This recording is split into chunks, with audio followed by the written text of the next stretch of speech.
Hello and welcome to Horror Cult Trash Shiver, the show that discusses all the masterpieces and trash to pieces of genre cinema. I'm Gary. And I'm Chris. And we are back with another Women in Horror month special. Yes. And this time we picked a film. Actually, Chris picked this film. I hadn't heard a thing about it. Watched the trailer, I was immediately sold. We are talking about Office Killer from 1997. Chris, would you like to explain your choices? And also, directed by Cindy Sherman, she only directed 30 Vision, 3 Decades of Strand Releasing, a documentary. Other than this... She directed part of that. Oh, part of it, okay. So it was a... I was just going to say, you might as well, because you know all the backstory with Cindy Sherman and your choice behind this film, so...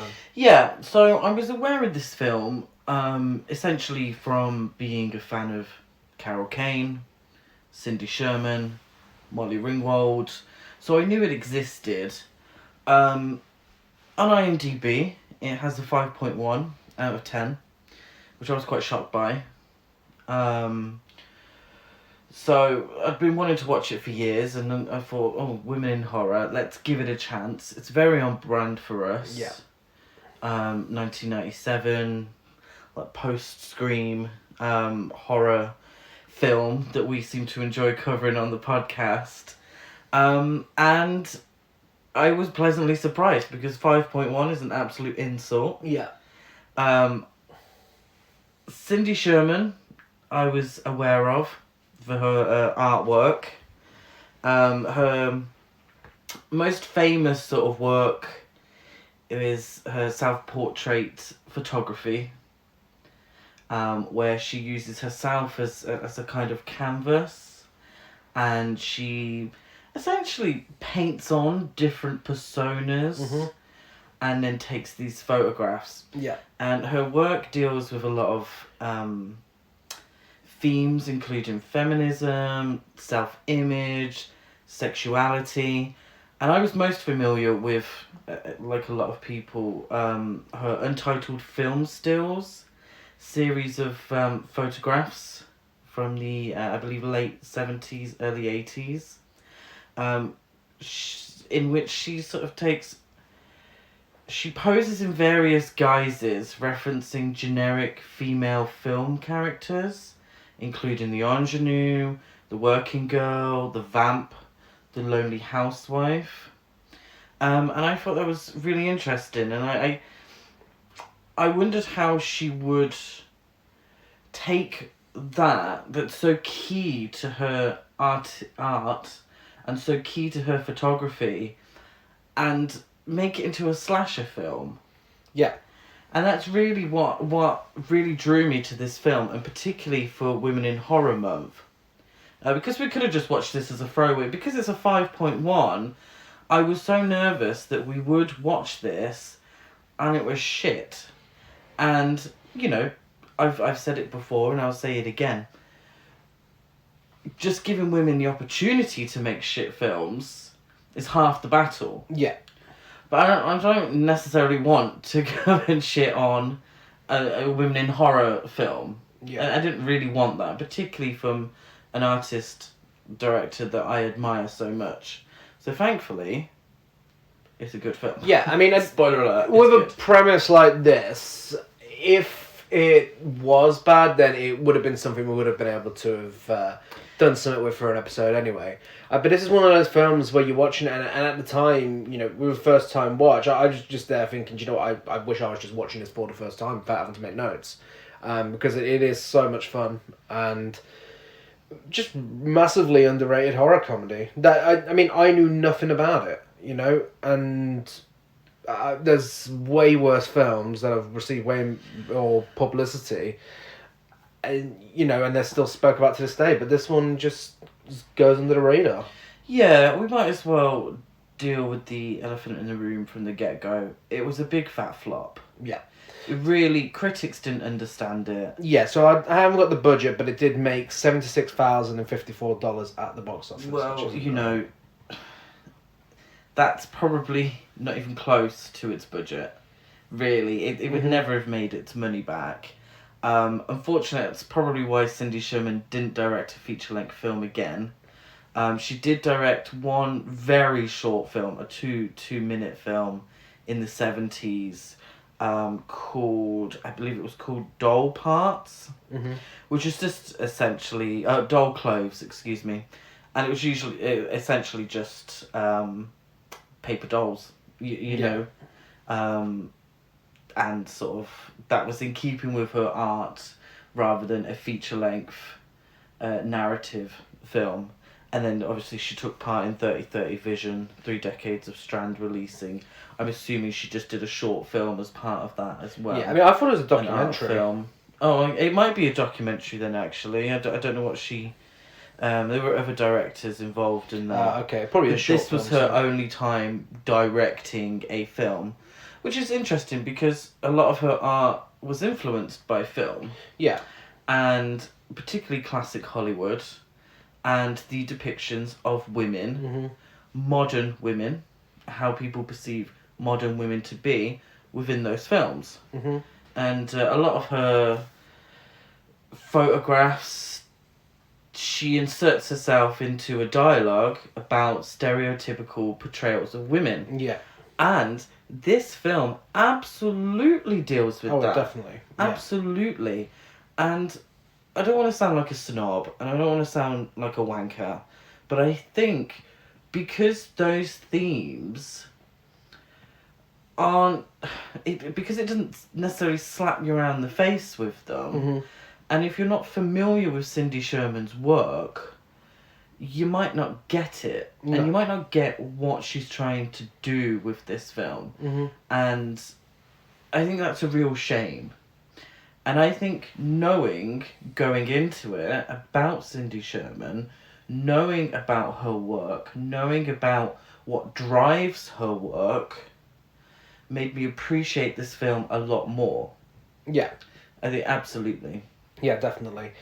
Definitely filed us under misunderstood classic category. I absolutely believe that, and you know, I don't want to sound like I'm talking down to anyone, but when you understand, you'll get it. Yeah, no, that absolutely. sounds really it's wanky. True. That's true. And I kind of hate when people say that, but in this case, it rings true. It is true, and I mean, I don't see why people can't just enjoy this as just a fun slasher flick as well. You know, I don't it's a get black comedy. Exactly, I don't It's get. a black comedy. I'll never understand that the 5.1 is ridiculous. So a small bit of trivia, even though Chris has most of it. Jean Triplehorn's in this. She wasn't exactly comfortable filming a scene in which her character literally stumbles onto a dead body. Initially, the scene was meant to be much gorier than the finished product, which is shocking because it's like the goriest scene in the film. Yeah, it is actually. Yeah. She was in Basic Instinct. She was wasn't in she? Basic Instinct. Yeah. But I don't think she dealt with the dead bodies in Basic Instinct. No. She was Michael Douglas's girlfriend, I think. According to Christine Vachon, the production company Killer Films gets its name from this film. Okay. Apparently. And an early draft Wouldn't of it be Office Killer Oh, Films? yeah. An early draft of the script featured more violence and gore, but Cindy Sherman felt the focus should be on what Doreen does with the bodies once she's killed them, not how. Yeah. Yeah. Yeah, It and works. that's very clear in the film. Yeah, because, I mean, a lot of times with horror comedies, it is rare you get the perfect blend between horror and comedy, but this deals with its horror side just as well as it does with the comedy. Yeah. Whilst paying homage to films that aren't even horror films. Yeah, it's a black comedy rather than when you think of something like Shaun of the Dead, Yeah. which is a horror comedy. Yeah. You look at Evil Dead, which is a horror comedy. It's so ridiculous and so over the top that you wouldn't really class it as a black comedy. No. Even though it deals with death, it's not really a black comedy. It's a horror comedy because comedy is with a capital COMEDY. You know. Yeah. It should it should have a laugh track. Yeah. I reckon this film has been partially...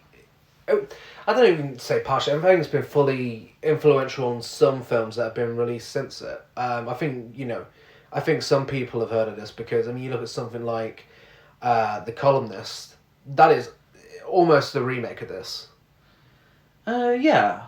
You know, even it's just that sort of humor. I mean, this is like, you know, it's, I don't know how to explain it, but there's so many black comedies and horror films with comedic tones that just remind me of this that were released way after. It's a... I suppose you would describe it as a good for her. Yes, good for her cinematic universe. Yeah, but with an emphasis on the question mark. Yeah. Yeah, good for her. Yeah. Like, it leaves you with some moral questions. Let's put it that way. That moral ambiguity, Yes. which the Columnist, which is a great recent film. That deals with a very similar subject, that moral ambiguity. No, absolutely. And I think maybe people didn't get it because it's a horror film that was advertised really as a slasher film. Yeah. You look at the poster. Oh, yeah. And it was advertised as a slasher film. And it puts women front and centre. Yeah. It's a film about women. And unfortunately, maybe in 1997, that's not what people were looking for in their slasher films. No. But I mean, the reaction we had to posting that we were going to be discussing it, it shows that there is, you know, a lot of people do appreciate it now. Yeah. And it's really great to see. So, getting into the film, Can we have a Blu-ray release, please? Yes. Yeah, very overdue. I feel like we're finishing the I know, yeah. the episode early. That was The Office Killer. So, getting into the film, a mousy office worker accidentally kills one of her co-workers, then proceeds to bump off a few others. Can we also just appreciate the cast in this film and how much of a great job they do? Absolutely. Like, seriously, Carol Kane is incredible in this film. Yeah. And Molly Ringwald as well. She is so good. Absolutely playing against type. Yeah. Molly Ringwald. I think she was definitely seen as the 80s ingenue. The good girl. Yeah. In those teen flicks. Looking for the love of a good man. And this is definitely against type for her because she's the bitch. Yeah. We start with opening titles that give us a bit of a riff on Citizen Kane, and hey, we've got Carol Kane. Get it? You think that's what they're going for? I hope that's what they're going for. Yeah, I suppose so. When they come back and the first thing you see is Kane, it's like, okay. Yeah. But very film noir style. Yeah. We get a typewriter. Yeah. You know, we get voiceover from Carol Kane, who's playing Doreen, which is spelt really weird. I don't know if this is an American spelling. Dorine. I'm looking at it and I want to say Doreen, but it's Doreen. Yeah. Doreen.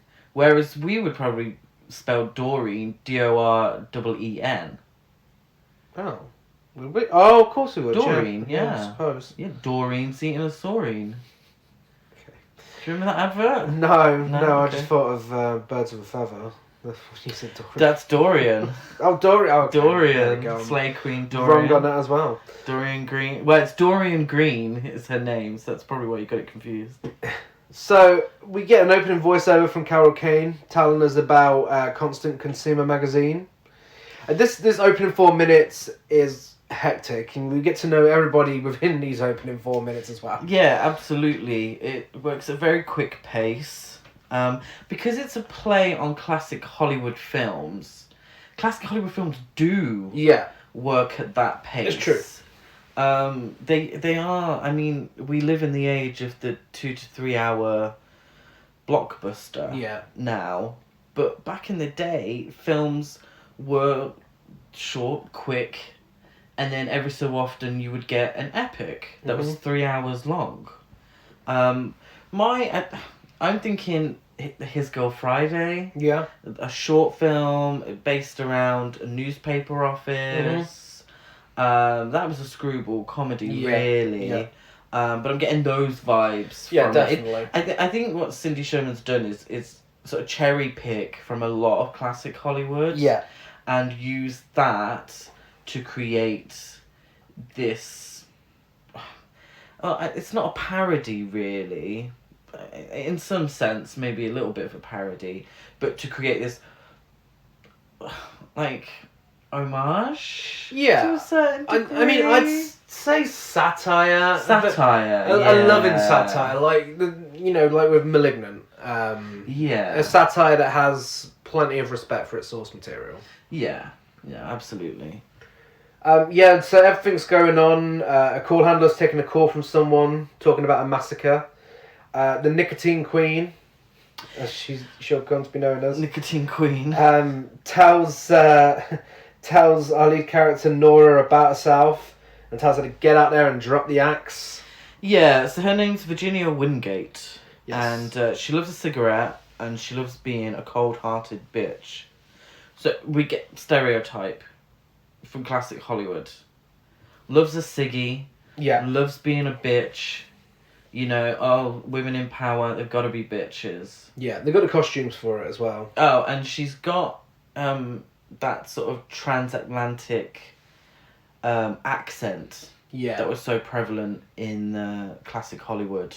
That kind of, is she British? Is she American? Or like, where is she? She's somewhere in the middle of the Atlantic. Which is great, and she plays it so well. Yeah. Forgive me, I can't remember the actress's name. But she just plays it so well. She's not in the film that much. But her scenes do stand out. Yeah. Then Doreen is working hard. Nora suggests that Virginia hands out the downsizing letters. Yeah. But Virginia I've got it down as Norma. I don't know why I started with Norma. Obviously her name is Nora. And I do correct myself later on. Maybe I'm thinking Norma Desmond. But she puts Nora in her place rather quickly. She says, Nora, I never crawl. And you're spitting germs in my face. Nora has a cold. That's why she's spitting germs in her face. Nora's called a tramp by Kim, who gave her the cold. Kim is played by Molly Ringwald. Yes, yeah, she calls her a tramp. What a classic Hollywood put down, yeah. Tramp. And after we get a bit of a speech from Mr. Landau, the Citizen Kane style titles make a return, and the soundtrack at this point is just so noir. Yeah, no, absolutely. It's also really interesting to note how the offices are very in keeping with the classic Hollywood noir elements of the film. It's not in black and white, but the sets are very beige, they're very brown. There's a giant chalkboard there. It's like, mate, it's 97. Yeah. You need massive chalkboards. The characters were also dressed in I thought, a very 40s fashion. Yeah. Apart from Kim, yeah, Molly Ringwald. So I feel like she is the real modern woman. Yes. Kim. And, she's a little more fashion forward. I really need... For 97. Yeah, I need Molly Ringwald's secrets. I mean, I really don't know how she's getting younger with She's age. not aged a speck. She really hasn't. She genuinely looked older in the 80s. She's Benjamin Button. She is. Button. But I feel like in a lot of those teen films, they looked a lot older because I feel like they felt a need to dress older. Yeah. That's what I thought. Molly Ringwald, all I can think of is that dress in Pretty in Pink. Mm-hmm. That fucking hideous dress. And how old it made her look. Well, that's just rude, isn't it? Well, but it's quite a juxtaposition between the very 40s stylings and the fact that they're all talking about computers. Yeah. And emails and using mobile phones and pages and all that. So it's quite interesting. Doreen, due to budget cuts, is forced to work from home. She finds out at work and spills a drink down herself. It's quite amusing, especially in this day and age, that Doreen goes on a killing spree because she's forced to work from home. Yeah, yeah. Oh God, yeah. Could you imagine? If that happened now? It would be a worldwide massacre. I mean, If everyone got It would. that pissed off because they had to work from home. Would be goners. But yeah, she's fuming about it. Kim and Nora discuss Doreen having to work from home, and Daniel, a guy who works with she doesn't drop her drink on herself. Was she not? No. It took me a while to realise. So what she's at the photo. So we get actually a quite nice shot from outside of the building, and it's very sort of classic Hollywood, where Doreen is at the photocopier. Yeah. So she's having to photocopy all these letters for everyone. And photocopiers back then used like a toner. I think it's toner. But the toner was like a powder. So she was shaking that up. Oh, okay. And then it exploded on her and sort of went on her face and on her clothes. Her clothes are hilarious in this film, by the way. She's constantly, not even like a Princess Leia double bun. She's got like, I wouldn't know how to describe it. Well, really, it's a Mel B double bun, isn't it? To be fair. And she's got these thick glasses, obviously. And she's got a cardigan. She's always got a cardigan. She has. Hasn't she? And yeah, so she gets all this over her. Nora, who is the office manager, she does take pity on her, and she's like, oh, poor Doreen.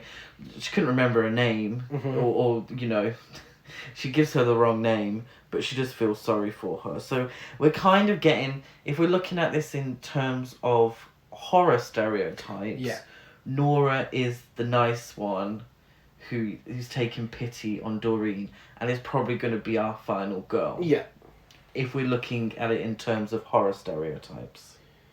Yeah, so, Kim and Nora discuss her having to work from home at a bar where they're joined by Daniel. Kim is dressed like a member of a late 90s girl group. She is. She's absolutely no sympathy whatsoever for Doreen's downsizing, despite Nora's guilt. Yeah, but Nora's boyfriend Daniel will be working in the office tomorrow, and Nora's his new boss. So this is where I got confused. So that's not... Oh, that is Daniel. Well, we are selling this film as the most confusing for Gary. No, this is Daniel, yeah. Do you know what? It actually... And I'm not sure if it's by design or not, but a lot of the men are kind of very similar. Yeah. So I got a little confused as to which it is. This is Daniel. Daniel is Nora's boyfriend. Yeah. And he'll be in the office the next day. Mm-hmm. Yes. Doreen finds a dead mouse in her kitchen and puts it in the garbage disposal without even thinking about it. That's where it all starts. Nice little touch to serial killer stories. Absolutely. And this is what the film does. Yeah. She's downtrodden. Mm-hmm. She is ignored. Yeah. She has an incredibly overbearing mother. Yeah. She, we find out later on, was abused by her father. Mm-hmm. And she kills an animal without even a second of thought. Yeah. Well, she disposes of it. Mm-hmm. I think one of the cats killed it. But she disposes of the animal with sort of no sort of regard, like whatever. And that's, those are the stereotypical serial killer. Which reminds me, this is kind of like a non-zany version of Serial Mum. Yeah, it definitely giving Serial Mum with Office Space. Serial Mum meets Office Space, but less zany, more dark. Yeah, no, it is giving Serial Mum vibes in that sense. It's always the one you least suspect. Yeah. Kind of idea. Yes, she's a carer for her mother, and she brings her dinner, switches off the film she's watching, and tells her that she'll be working from home now, which her mother is pleased about. She thinks they'll spend a bit more time together. Yes. But she also suggests that there's quite a few DIY tasks that need taken care of. So if Doreen's home a lot, she can help around with those around the house. Doreen then gives a voiceover about independence and how it leads to a successful mother and daughter relationship before unplugging her mother's stair lift after she just asks her to leave it on. Yeah, so that's a very interesting sort of mother-daughter relationship on display there. Mhm. The domineering mother. We've seen it a lot, but we do usually in films see it from a male perspective. Yeah. An obvious one. Psycho, Norman Bates. Absolutely. Yeah. Kim attempts to kiss Gary Michaels, played by Cyndi Lauper's husband, in the office when Doreen catches them. Mr. Landau requests that Gary stops kissing people because everyone has his cold. Yes. Yeah, Mr. Landau's another sympathetic character in The Office, isn't he? Yes. Him and Nora. Played by, is it Mark Hodge? He's another well-known actor. Is he? I mean, so well-known that I don't remember. You don't his know name. any films he was in? No, but I do. I looked earlier. I can't remember what it was now. But yeah, he's another fairly well-known one. Mike Hodge. There we go. Near enough. We enjoyed his performance in To Wong Fu. To Wong Fu, yes. Thanks there for we go. everything. Yeah. Yeah, so that's it. Yeah, he's another one who doesn't get a lot of screen time, but he is great with what he's got. But later that evening, Doreen is working late, and her computer won't stop buzzing, and she's fucking fuming, as we all would be. Yeah, seemingly some article has been lost. Yes. Some piece has been lost. Technology ain't doing what it's meant to be doing, so Doreen has seemingly volunteered to stay and find it, and Gary's in some way being forced to stay and try and find it with her. That's what I got. Yeah. I think. Yeah. Gary is also a fucking goon, and just to clear it up, that does not go for all Garys. I have to say though, in a lot of films we've covered / watched, Garys tend to be arseholes. Yeah. I don't know where filmmakers get this stereotype from, but it's certainly, it can't be this one. Well, you were 5 when this came out. Exactly. So deep character study of 5-year-old Gary. yeah. Don't want to do that one. So the computer won't stop buzzing. Doreen's having a meltdown over it. She goes to Gary for help. He starts rubbing her shoulders. Yes. As what I believe to be some sort of joke to make her feel uncomfortable. Mm-hmm. He absolutely seems like one of these people that gets off on making others feeling uncomfortable. Mm-hmm. That was absolutely awful grammar. I do apologise. Well, the way I'm sure there was an easy way of saying that sentence. But she runs away, and he calls her pathetic. He does. He does. One thing I've noted here is I've just noticed Carol Kane's very thin eyebrows. Yeah, oh my god, her eyebrows are amazing in this film. And bright blusher. Yeah. Now, I thought that was also very in keeping with classic Hollywood style. Yeah. And I feel like the way her makeup is done and the way she's styled would work in a black and white film. Yeah. It's like she's wearing... It's very Betty Davis. Yes. But also very divine as well. A very... yeah, absolutely. But very Joan Crawford. Yeah. So this film very much reminds me of a Betty Davis film, Now Voyager. Yeah. And I'll get onto it a little more later on. But Now Voyager, the premise is essentially a downtrodden woman with an overbearing mother tries to find love, essentially. And I think it's very interesting, the comparisons between the two. Yeah. Well, I might as well say it now. Whereas in Now Voyager, Betty Davis finds love. She's cured by the love of a good man. Yeah.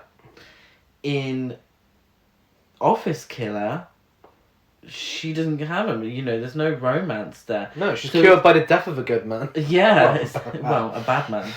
But it's interesting to see And I'm assuming it's very much tongue-in-cheek. The idea that if Betty Davis in Now Voyager hadn't found this miracle doctor for love and for curing her ailments, then she would have ended up potentially being an office killer. Yeah, absolutely. Because that's what happens to Carol Kane, because she hasn't got a man around, and it's something that her mum says later on as well that sort of plays into that. Yeah, so he tries to give her a massage and starts ranting to her about the office, so she runs away to the bathroom. He tries solving the issue, and an accident contributes towards the extinction of Gary's. Yeah, so in a way he kind of mansplains it. Oh, he does, yeah. Or so he mansplains it, but then kind of, to fix a buzzing from the computer, he goes to the electrics in the wall. Mm-hmm. So I think it's very clear he has no idea what he's doing either. But he's fannying around, as they would say back in the day, with the electrics, and the lights go out as Doreen returns. He says, rather crassly, "Doreen, if you're done playing with yourself, can you come and hold the light?" Doreen backs up and accidentally hits a switch that electrocutes Gary.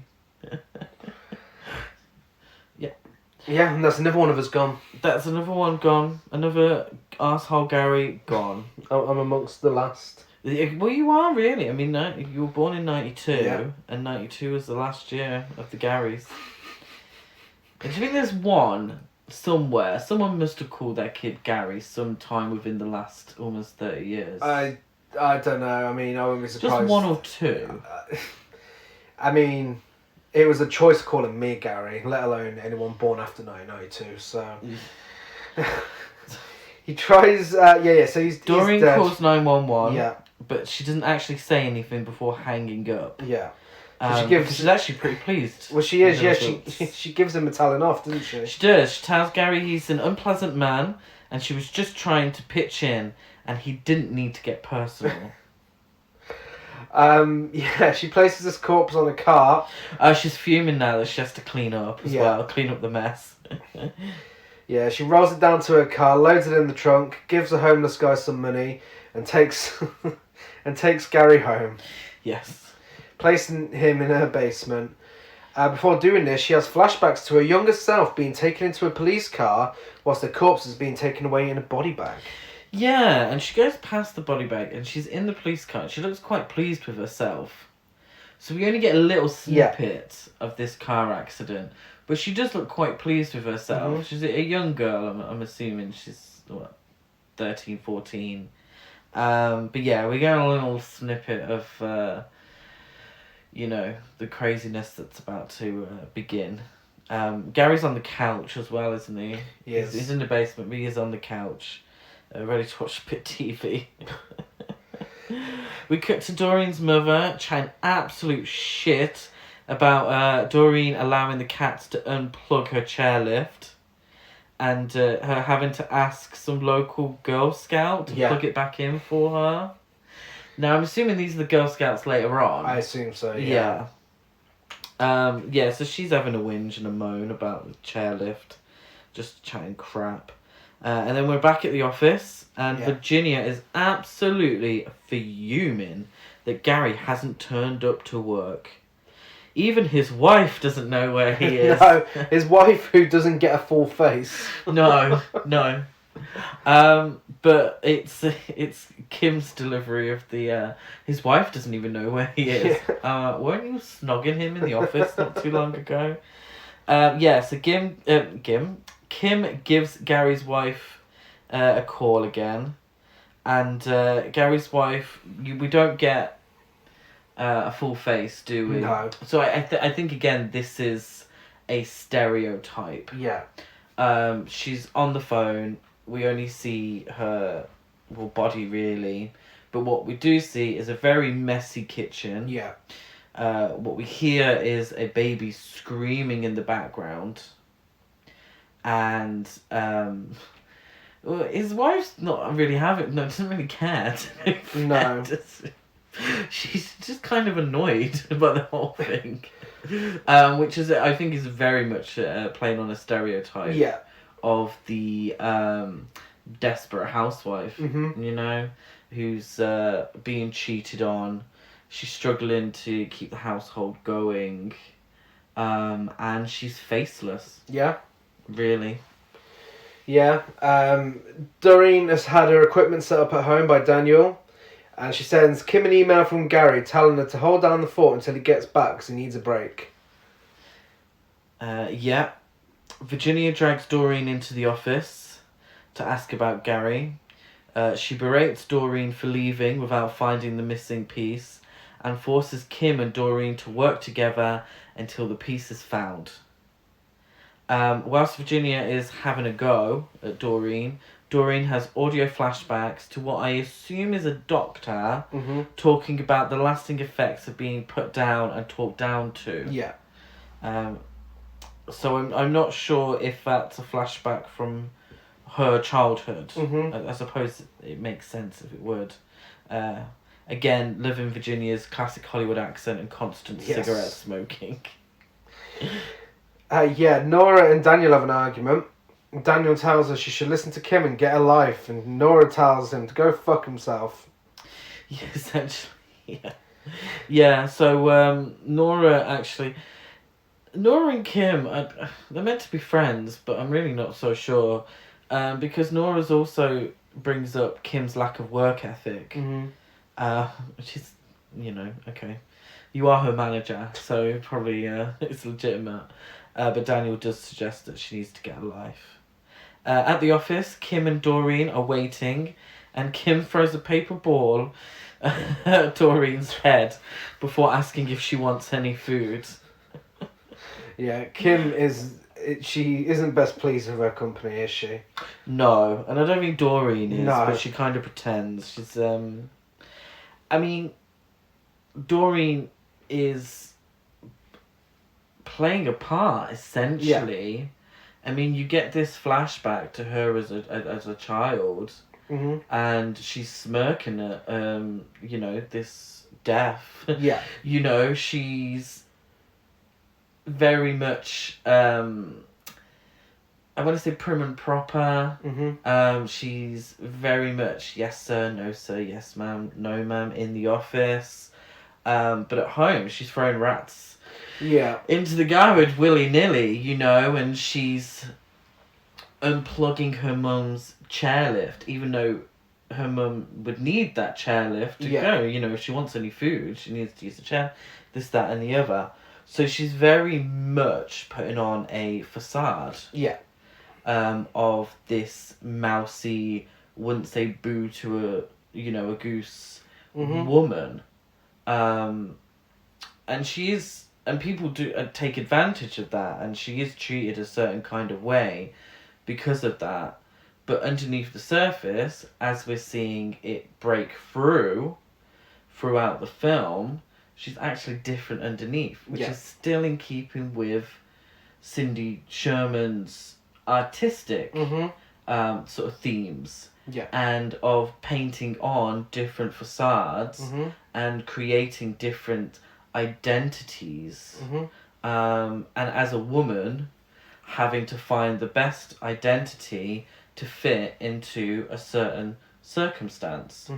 To deal with situations better, to deal with life as a modern woman better, which might not be so true. Whereas someone like Kim, who is a bitch, but she's an honest bitch.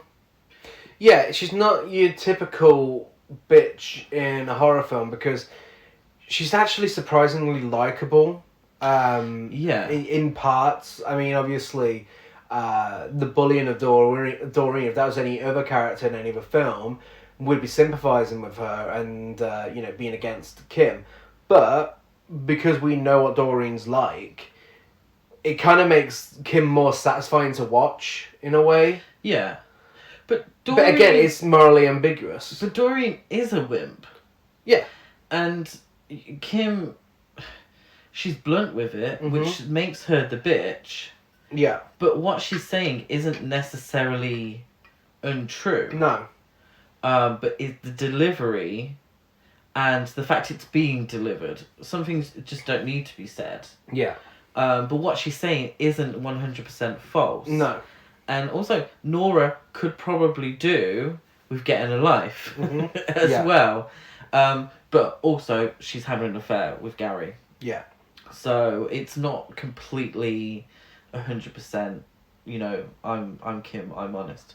Mm-hmm. I say it as it is sort of thing. Yeah. Because she is going behind someone's back. So Doreen sneaks up on the nicotine queen herself, and when she tries to use her inhaler, she randomly dies. And it's revealed that Doreen has swapped the canister for something poisonous. Dun dun dun. Yeah, for some reason the ashtray is on fire. Yeah. I'm not sure. But no one seems to react to this ashtray on fire, but okay. I mean, this is potentially the only inhaler death scene from a slasher film. I'm not sure, actually. Yeah, I suppose so. No, Underutilised. Nightmare on Elm Street 4 doesn't count, does it? No, it's not an inhaler. No, I don't think so. But yeah, I mean, inventive death. Inventive, yeah. I mean, if you're trying to cut down on the gore, I suppose. Yeah. Death by inhaler is an interesting one. Doreen takes Nicotine Queen's corpse home with her and watches TV with her and Gary's corpse. She sits there chatting with them, and I'm not going to lie to you, it is fucking terrifying. Carol Kane is terrifying in this scene. Yeah. Carol Kane is one of those actresses that can do anything. Yeah. She really can. She can be absolutely hilarious, or could be quite scary, which makes her absolutely perfect for this role. Yeah. This is the most talkative she's ever been. She always when she's with the corpses. Always when she's with those corpses, she is so chatty, the best buds. Whereas when they talk, whilst the corpses were alive, she had barely anything to say. So I think that's a very interesting sort of character trait there as well. Absolutely. At breakfast the next day, Doreen's mother is moaning about not having a man around the house and reminisces about her husband. Yeah, she says that her husband knew how to keep women under the thumb. Yeah. And everyone was much better for it. Yes. Essentially, know your role and shut your mouth. Mm-hmm. Again, very much in keeping with Cindy Sherman's artistic themes. Mm-hmm. The role of women, the way women are viewed, and the life of a modern woman who's, Carol Kane. I feel like I was gonna say Dorinda then. How you doing? Not well, bitch. Doreen. I feel like she is trying to be a modern woman, deep down. And unfortunately, it manifests itself into violent acts. Yeah. At home, her mother is very much in keeping with the role of women in the past. Yeah, and that's the thing, and again, to bring it back to the whole classic Hollywood reference point, how often is it that we see something from classic Hollywood like Johnny Guitar, where it's a feminist film and you've got a female lead character whose sole purpose is not to serve a man in the traditional way that you'd expect from other films. How shocked are we when we see something like that? Yeah. Because it's so well known within those films from that era that every woman's purpose is there to serve a man. Yeah, absolutely. And Doreen's mother being stuck in that age and having this conversation with her, I think that definitely shows as to why Doreen is so conflicted from being a modern woman when she's having that drilled into her head all the time at home from her mother. Yeah, absolutely. And especially with what happened with her father as well. And that's the sort of early figure she got to see. Yeah. And I think deep down she respects her mother because she is her mother. Yeah.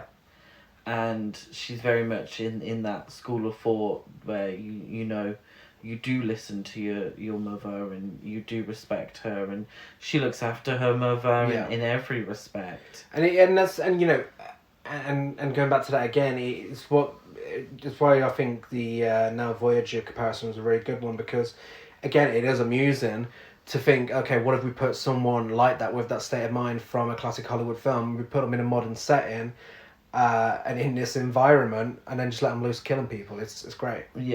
Yeah, absolutely. And if it was Dorinda in this film, she would absolutely be playing Kim. Yeah. No, she would be Doreen, and she'd be so aggressive, and she'd smack someone with a vodka bottle, and say, "I've cooked, I've cleaned, I've made it nice. I think this is a disgrace."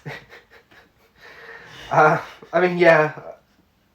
Although I could also imagine Ramona also taking on this role. Oh, especially gosh. all of the Real Housewives from New York could play this role. Pretty much. Oh no, Luann is definitely a Kim.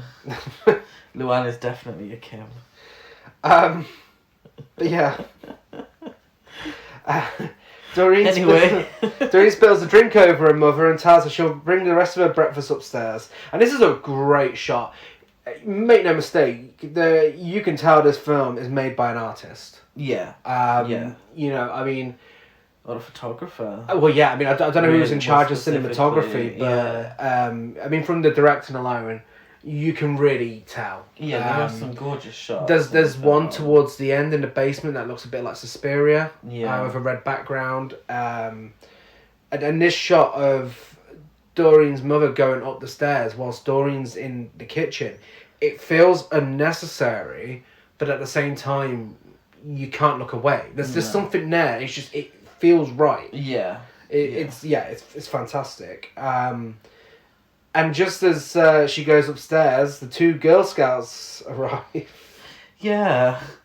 Very early in the morning for Girl Scouts. But yeah, Doreen goes... well, she says... I don't know if I misheard this. But the Girl Scouts, they're selling cookies. Mm-hmm. And she was like, have you got... Is it peanut butter?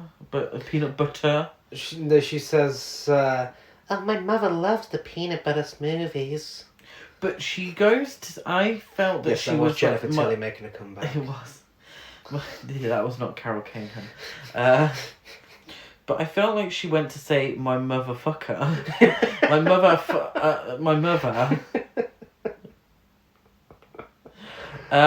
But yeah, she invites them in. So she can buy some cookies. And then eats them herself at the computer. Yeah. Didn't she? Yeah.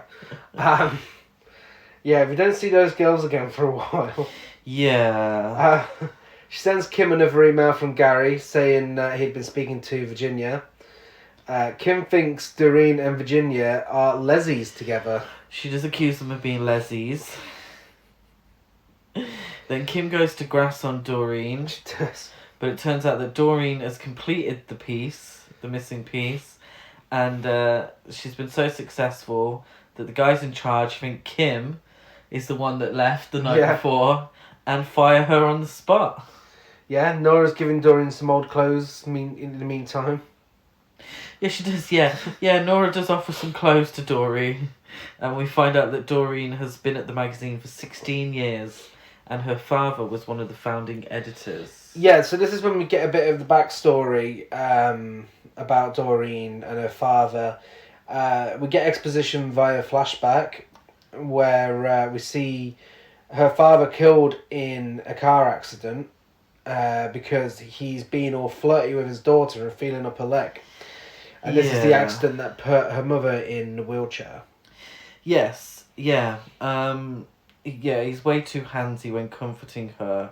Her mother is having a go because apparently Doreen lied. Mm-hmm.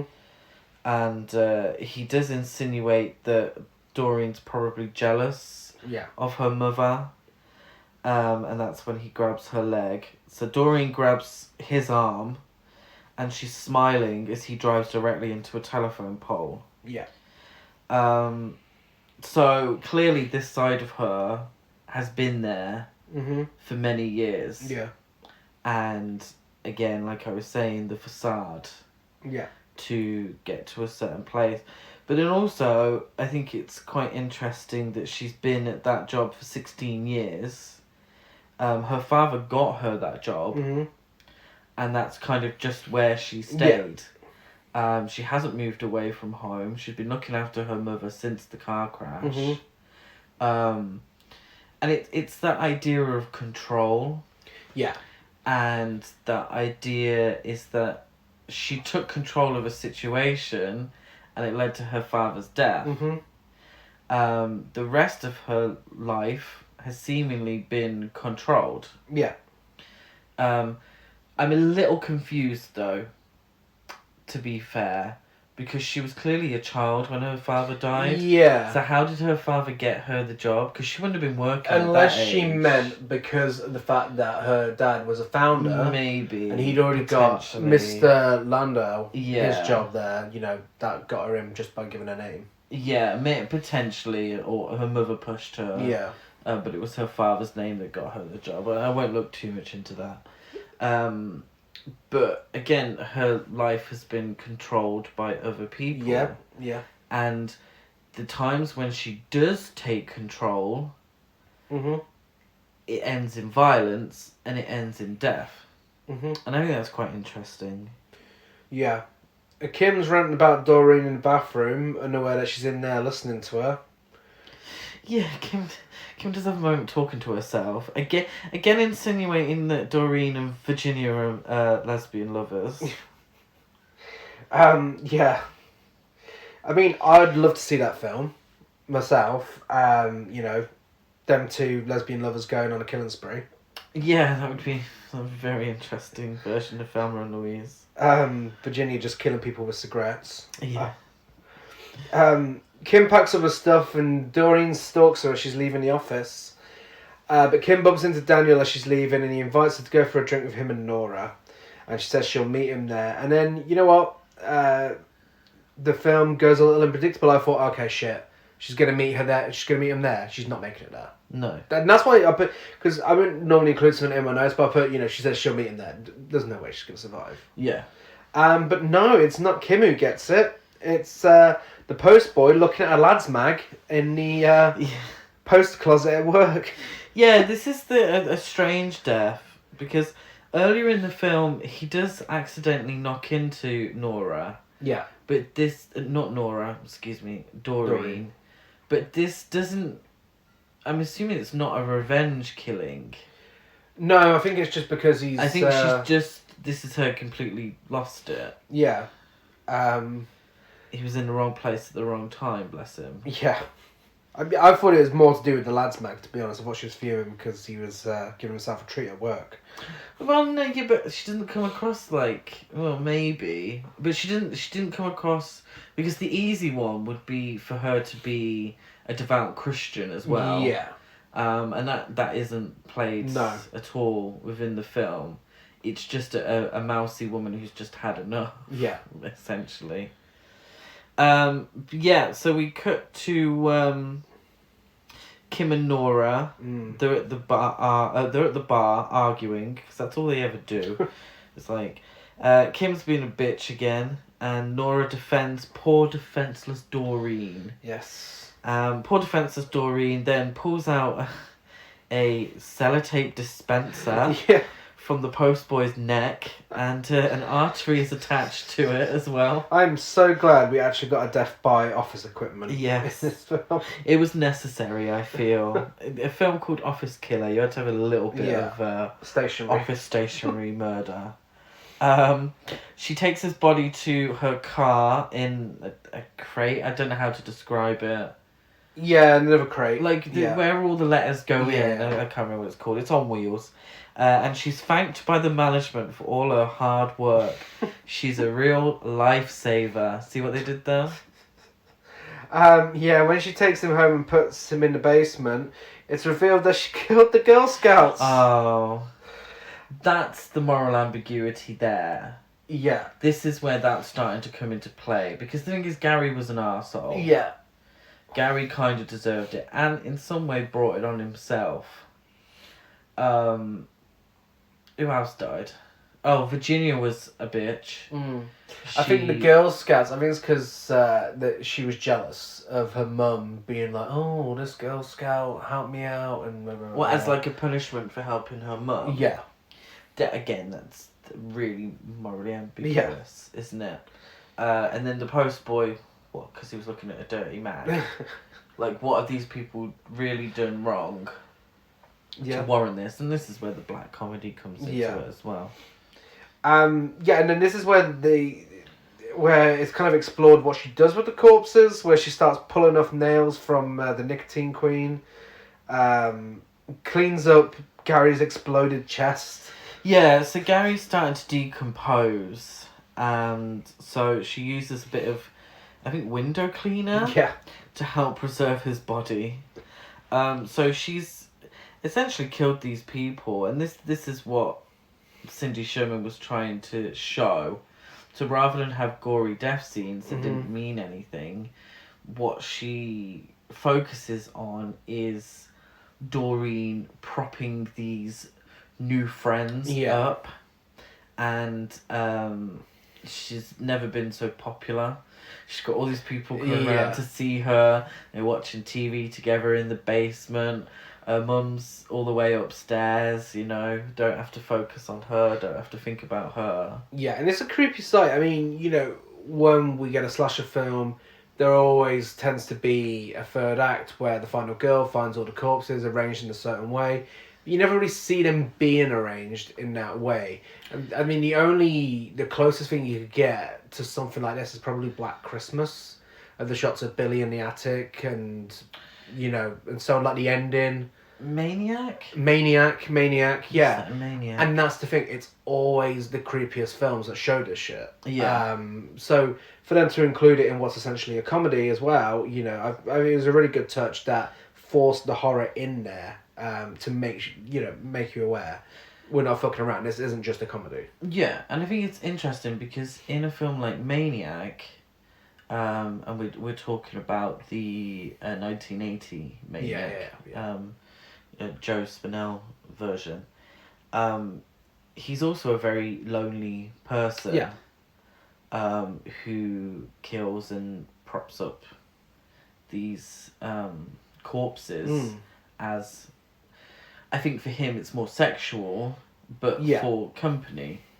For him, I think the company of a woman. Whereas with Doreen, the company of anyone.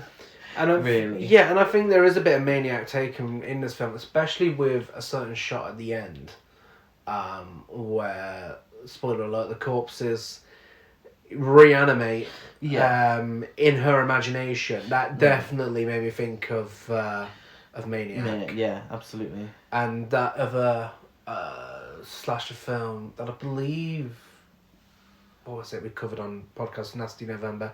Don't Go in the House. The ending of that as well. Oh, yes. Yeah.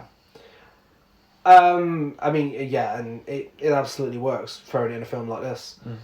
So Doreen fixes Nora's computer for the next day and gives her a speech about how computers are like children. Yeah. Doreen helps her and suggests that computers should be treated with care, like children. Which I'm assuming she means in terms of her mum.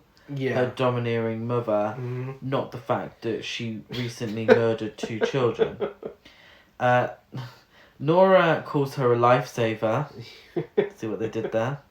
And Doreen sees a figure of $58,000 on Nora's computer screen, which I'm assuming means something. Because then Nora receives an email from a consumer informing her that they know what she's been up to and that grand larceny could put her in prison for a long time. Yes. So she should stop it now. Grand larceny, very American phrase, so I did have to Google it. Grand larceny is the theft. It's theft, but of a significant amount. Yeah, Alexandra Burke hasn't brought that term to the UK yet, so we're always relying on Alexandra Burke to bring us some American sayings. I think it's a phrase that left the UK and went to America, but it hasn't been brought back by Alexandra yet. But essentially it's insinuating that 58k ain't Nora's money, but she's taking it. Yeah. Yeah. Kim's just storming in and out of the office. I know. Like, she's been sacked and she's still like... been sacked. She's still turning up like Doreen's a piece of Maybe shit. she's the one that needs to get a life. But she's whinging about Doreen setting her up again. Which is 100% true, actually, to be fair. I mean... She goes to the stairwell for a ciggy, and Nora uses a scarf. Not Nora. Why do I keep doing Doreen. this? So many names. Doreen uses a scarf to try and strangle Kim. Mm-hmm. But she doesn't succeed. No. It's like, oh my god. The bitch of the film keeps surviving. And that's kind of made me realise something as well about her fate for the rest of the film. Absolutely. That is turning the trope on its head. Spoiler alert. Yeah. She's in it till the end. She gets away, tells Nora about it, but Nora doesn't believe a word of it until she leaves her office, and then she's like, okay, shit, yeah, maybe something dodgy's going on here. Yeah, she's quite paranoid, and she thinks that Doreen could be behind the email. I mean, it's quite obvious, because Doreen was quite clearly staring at a computer screen that showed how guilty you are. Yeah. She talks to Mr. Landau, and he explains that Doreen's father gave him the job if he promised to leave Doreen alone, despite Doreen having a crush on him, as Doreen's father didn't agree with a potential relationship between the two. Yes, because now he's jealous. Well, this could be read in many different ways. Each of them paints Doreen's father as a massive piece of shit. Yeah. So it could be because of race, because Mr. Landau is black. Doreen's father's controlling behaviour. Yeah. Or it could be Doreen's father's sexual abuse of his daughter, as hinted to earlier. Yeah. Nora and Doreen go out to lunch. But before they get in the car, Doreen knocks Nora out with a tyre iron. Yes. Kim goes to Daniel to get his help with Doreen. And Doreen arrives home and finds her mother has died in bed. I'm assuming through neglect. Yeah. That would be my assumption. I think so. It's been a while since we last saw her. I think because the two girls have been killed, no one's there to switch on her chairlift. No.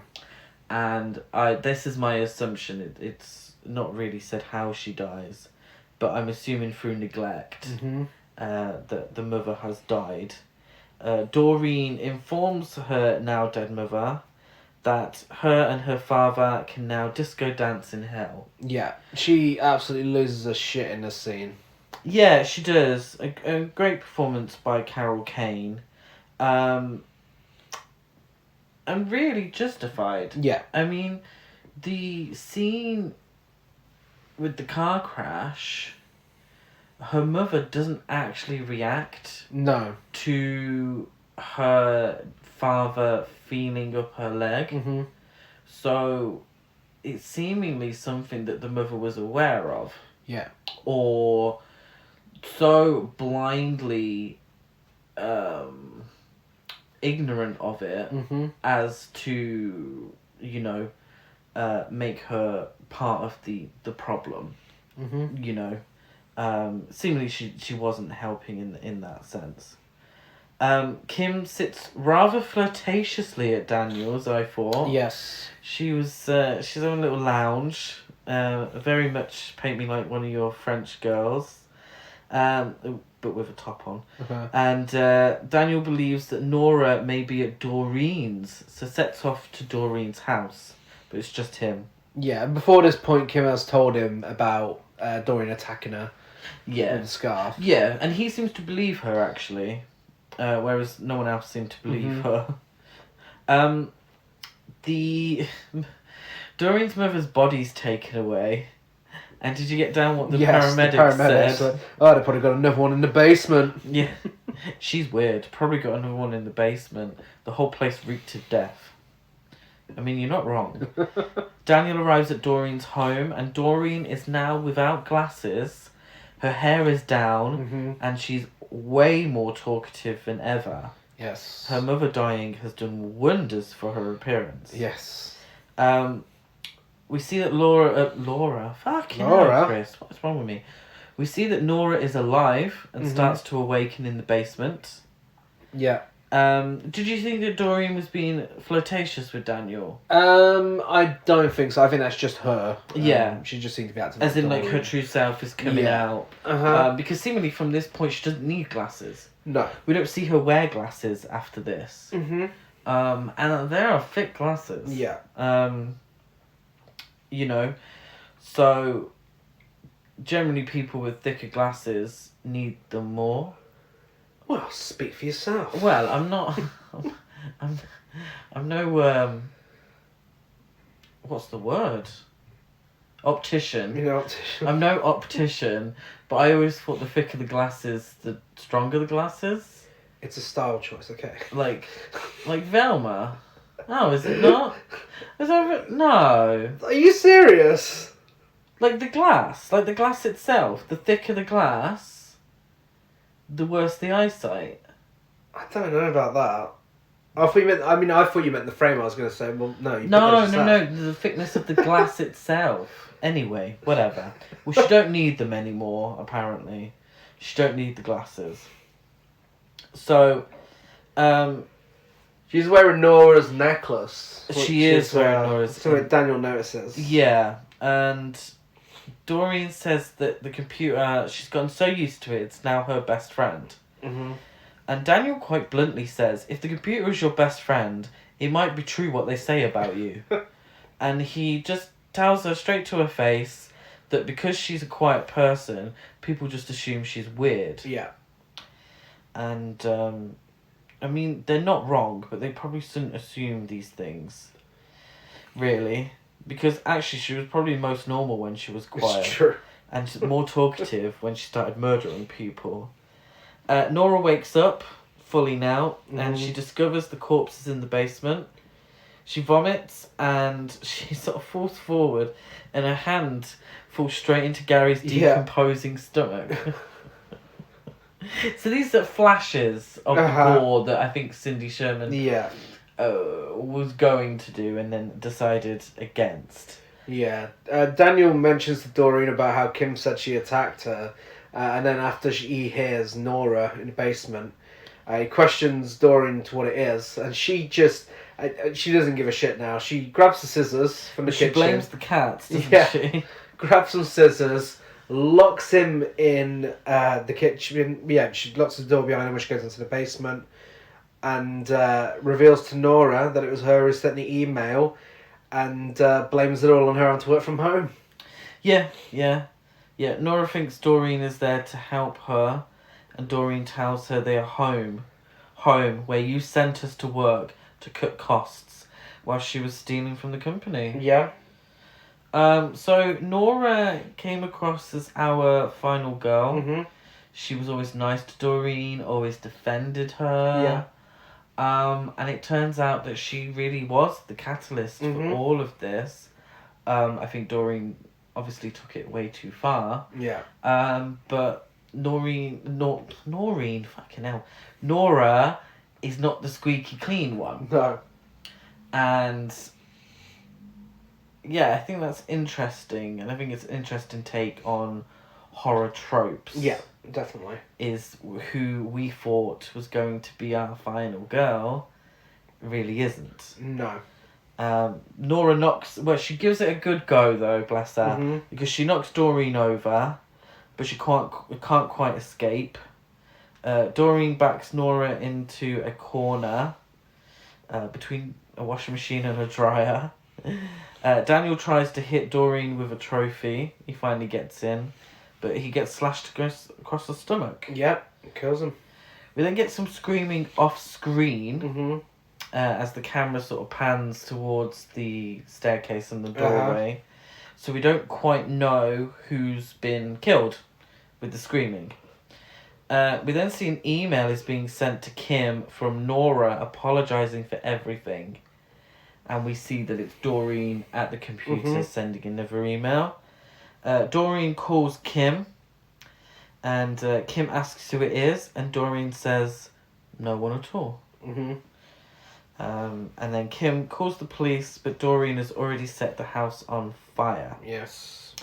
So I think that was interesting when Doreen calls up Kim and, no one at all. Mm-hmm.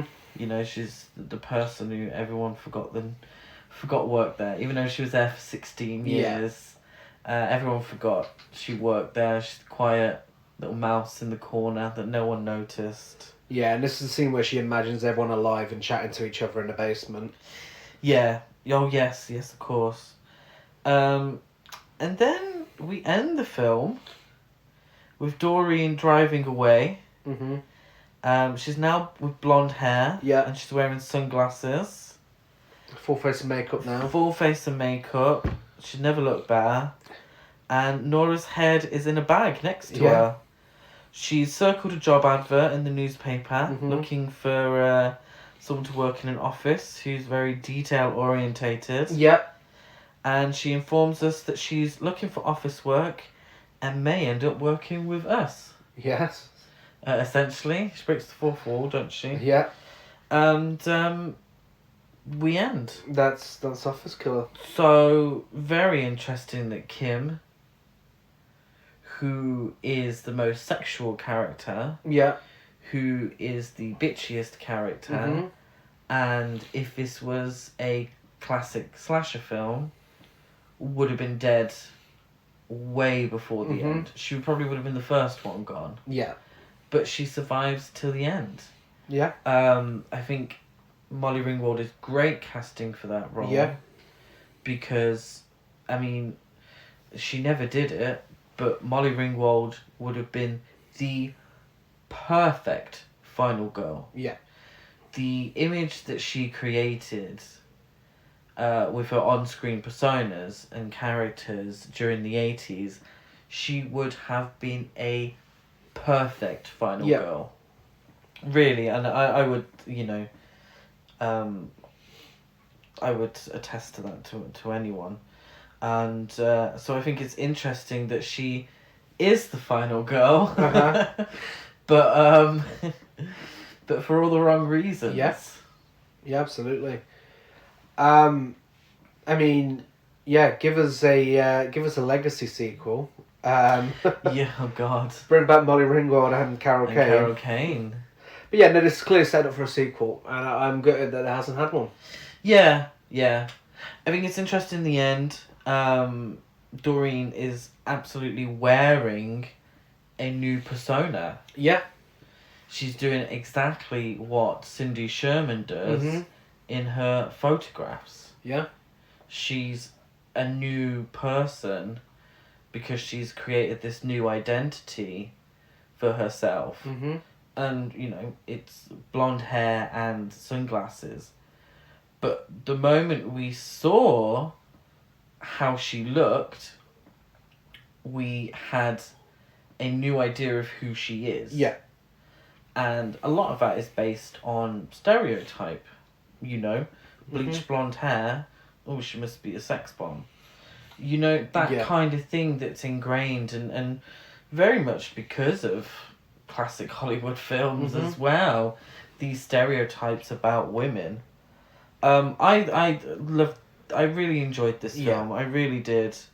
I love what the film is trying to say.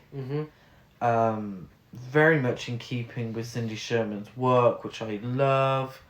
Loved how it dealt with themes of the grotesque. The role of women in society and female stereotypes. The classic Hollywood depiction of... We love classic Hollywood. We've been watching a lot of classic Hollywood recently. So that was a really interesting take. And the idea of disguises and wearing different versions of yourself, I found very interesting. And essentially, it was a fun film as well. Yeah. And it was well acted. We love a camp horror film. Yeah. There were moments of camp in definitely. there. Absolutely. It's not your perfect for women in horror. Yeah, it's not your typical post-Scream slasher. No, and I think that's probably where, not where it failed, the reason why it failed at the box office and critically, because it was 1997, and post-Scream, I think people were looking for something that was very meta. And this wasn't. No. It was in a certain sense, but not meta in regards to slasher films. Yeah. Or horror films. It was a little bit, and it does play on horror film stereotypes. Yeah. But actually, it has a lot more to say. And it's very in keeping, again, and I keep saying this, but very in keeping with the themes that Cindy Sherman had dealt with for, 2 decades before. Yeah. And I think maybe that's where people got a little confused. I think so. And they confused what Cindy Sherman had been doing for a very long time with what they expected from a post-Scream horror film. Uh-huh. And they got it twisted. And I genuinely think that. Yeah. Because this is way better than seemingly people at the time gave it credit for. Yeah. I mean, I go on Letterboxd and there's some quite high ratings. People seem to enjoy it. Obviously, I follow people who are quite like-minded to me, and we've got very similar tastes. So I don't know how much, the wider audience gets it now. It's hard to come by though, really. Let's be fair. It hasn't had a Blu-ray release yet. No, I mean, So it may have in America, but nice. the UK is definitely... UK, there's no Blu-ray release, it's just DVD. Yeah. Yeah. I would like to see a good release of this film. Yeah, absolutely. Very underrated, and we can't recommend it enough. Absolutely. So, are you a fan of Office Killer? Let us know on social media. We're Horror Cult Trash over on Facebook and Instagram, Horror Cult Trash on Twitter. I'm Gaz92 on Letterboxd, Gazmo205 on Instagram, and GazCruise92 on Twitter. I'm Chris Barker823 on Instagram, Twitter, and Letterboxd. Don't forget to give us a rate, review, and subscribe on iTunes, and like a follow on everything else. Give us a rating on Spotify. We'll be back on Friday with this month's original versus remake episode, where we'll be discussing House on Haunted Hill, both the William Castle classic and the 90s remake. And next week, we have a special guest episode. Yay. We will be having Xander return back to the podcast, and he's brought us another wonderful looking film with Razor Blade Smile. Yeah, I've heard of it, and I remember the DVD from when I used to peruse the aisles of Virgin Megastore back in the day. So I'm looking forward to watching this one. Yes. And lovely to have a guest back on. It's been a while, hasn't it? It has. Love having guests on. So you don't have to listen to my voice as much. Well, yeah, but then people ain't going to want to listen. You flatter me. We'll see you on Friday. Bye.